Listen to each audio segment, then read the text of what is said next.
One of the most debated topics in Google Ads worlds is should you or should you not run brand ads? In today's video, I'm going to show you a case with a company that I said, go turn your brand ads off. And they were like, what do you mean turn them off? Look at the ROAS we're getting. None of that matters. I said, let's take a look at the backend numbers. We're going to see, do you get a decrease in new customers? Do you get a decrease in sales? I'm going to prove to you you're not, because I have the data that determines that you don't need to run brand ads. So I am not saying, by the way, in this video, every company should go turn brand ads off. I will show you what you should look at to determine whether or not you would do a test like I'm going to show you that ended up saving this company probably $5,000 to $10,000 a year in brand ad costs that they shouldn't be spending, and feeding that to big greedy Google and saving themselves that money that's back in their bank account. For those that don't know me, my name is Austin Leclerc. I own an agency called Grow My Ads where we manage millions and millions of Google ad spend per year. Let's dive in. Okay, I'm inside a real account and I'm in the brand campaign, and I want to show you. So August is when we shut brand ads off. This is a seasonal business. They go crazy in the spring, early summer, and it starts dying off in the fall and winter. They were spending like $400 or $500 a month. In the beginning of the year, it was like $1,000 a month, but during this time frame, is more like $400 to $500. So total spend $900. But again, we shut off in August. Now, their name is very unique, okay? And when we would do some searching in incognito, we would never see competitor ads show up. So we're like, all right, hold on. Let's look at the auction insight data. So if you go into insight and reports when you're in a campaign, you go to auction insights, it's going to show you competitors that you're in auctions with. There's absolutely nothing here. And I'll show you an account later where you get this data. By the way, I have a full video on Auction Insight, how to read the metrics. So that video, if you want to check out after this video, you can find that in the description below. There'll be a link to that YouTube video. But there was nothing here. And so we went to the client and we're like, hey, we think you just shut brand ads off. This is their search campaign. You have a unique name. We don't see anything when we search incognito, and there's zero data in the auction insight report that indicates that there's competitors bidding on your name. Let's shut it off. So they were like a little leery, right? Because like, hold on, look at the ROAS we get from it, and it looks very beautiful in the vanity metrics inside of a Google Ads account. But we're like, it means nothing. I think you're just feeding greedy Google more money than you should. So we shut it off. Now we track on the back end. So this isn't something we're just, hey, let's just blindly trust what Austin has to say. No, let's look at true back end data. So remember, we shut off in August, again, seasonal business. And I did take this data from around June through August, because this is the best way of doing a before and after on this. So in July, now again, this is weekly data, so some of this like June 30th through July 6th. I'm going to be using this time frame probably through August 3rd, so there'll be a couple days of August in here. But let's look at website revenue. So remember, here we're going to have our ads running completely. So that's 1, 2, 3, 4 weeks of data throughout July. Couple days, like first couple days of August are included in here. We did $152,841 in revenue. Now we're completely shut off on brand ads. Remember, let's look at what revenue did then in the next 4 weeks after doing that. $169,571. Very consistent with what they would feel. Actually, August should be probably even a little lower than July.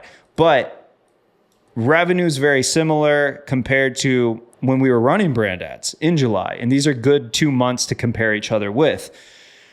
Now, more importantly, what about new customer acquisition? So if I take that same 4-week time period, we did 640 new customers that we acquired. Now the next 4 weeks, we did 684 new customers. So during this time period, we lost no revenue and we actually increased a little, and we lost no new customers. We actually increased new customers. So due to this data, and we present this to them and saying like, I don't think brand ads did anything for you. And here's the proof.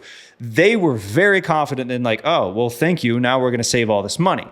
So In their case, it was simple to shut it off because there was no auction insight data showing competitors. They had a unique name. We never saw competitors on incognito when we did searching, and we proved it with a before and after test on backend data. I want to show you an account though, if you check, that would indicate don't shut brand ads off, and you probably should run them. Okay, so I'm in another account. I'm in a brand campaign. As you can see, brand right here. And I'm in the auction insight report. Okay, well, look at this. We've got competitors, all right? We've got Amazon and Cozy and Lovesac and Anna Bay. We have competitors here. It would make absolutely no sense then for us to turn brand ads off in this case, unless they're okay with competitors taking the top spots. So I'm gonna show you, if you did an example or a search for like Casper mattress. So Casper absolutely should be running brand ads, right? I searched Casper mattress. This is an absolute brand term for them. And look, Nectar Sleep's targeting them. Nectar versus Casper. This is a very good ad. They've got, I'm sure there's other ads that fire here too. Yeah, we have Mattress Verdict, top5mattresses.com. We have shopping ads from other competitors as well. So if Casper didn't run brand ads right here, the number one result more than likely would have been Nectar Sleep with a Nectar versus Casper mattress. Probably not what you want, right? And in this video, I'm trying to prove, I'm not trying to say you should or shouldn't run brand ads. What I'm trying to say is if you see absolutely no data in the auction insight report, and when you do incognito searches of any competitors bidding on your name, then you probably should test turning it off. I just hate seeing companies spend all that money on brand terms for their own name to Google when they don't need to, right? Now, in 90% of the cases, if you're in competitive industries, which many are, and people are attacking each other's names, you more than likely should have then some brand protection by running brand campaigns. A Casper mattress would be a perfect example where they're getting attacked by Nectar Sleep here, and Casper wants to maintain their brand protection, having this number one spot on their name. It sucks that you got to do, but that's the game, thanks to Google. But in this case, I would absolutely recommend Casper keep running brand ads. In the case that I just showed you though, where the data indicates none of this is taking place, I would say save your money. It's totally insane to give Google any CPC for any click on your brand name when there's no one else bidding on it. And in that case, we proved it with backend sales data. So if you were to test whether or not you would want to shut off brand search ads, then A, check auction insight data first, like I showed you, and B, make sure you have a foundation of backend data built that you can review and cross-reference and make sure you're not actually hurting yourselves when you do shut it off, because your Google Ads in-app metrics absolutely are going to drop. Holistic, as an aggregate, it's going to drop, right? Brand campaigns gone, the revenue from that, the ROAS from that won't be a part of your aggregate in the account.